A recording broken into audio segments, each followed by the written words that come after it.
জরুরি সেবা চালু রেখে 4 দফা দাবি আদায়ের লক্ষ্যে কর্মবিরতি কর্মসূচি পালন করেছে ঠাকুরগাঁও পল্লী বিদ্যুৎ সমিতির 3 শতাধিক কর্মকর্তা কর্মচারী।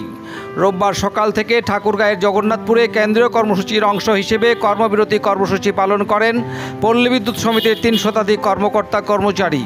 দাবিসমূহ: 1. আগামী 5 কর্মদিবসের মধ্যে পল্লী বিদ্যুৎ বিভাগের গঠিত 2 কমিটির চূড়ান্ত প্রতিবেদন, সকল অনিয়মিত কর্মীদের নিয়মিতকরণ, মামলা প্রত্যাহারপূর্বক চাকরিচ্যুতদের স্বপদে পুনর্বহাল, সকল সংযুক্ত ও সাময়িক বরখাস্ত, অন্যান্য বদলিকৃত এবং অন্যায়ভাবে বদলিকৃতদের পদায়ন এবং বাস্তবায়নের রূপরেখা প্রকাশ করতে হবে।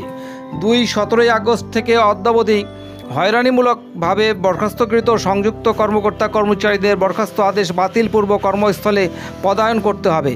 জরুরি সেবায় নিয়োজিত লাইন ক্রুদের কর্মঘণ্টা নির্ধারণ এবং শহীদ মিনারে অবস্থান কর্মসূচিকালীন যোগদান করতে না পারা 5 লাইন ক্রুকে পূর্বের কর্মস্থলে যোগদানের ব্যবস্থা করতে হবে। পল্লী বিদ্যুতায়ন বোর্ডের দুর্নীতিবাজ কর্মকর্তা কর্মচারীদের বিরুদ্ধে বিধি মোতাবেক প্রশাসনিক ব্যবস্থা গ্রহণ করতে হবে।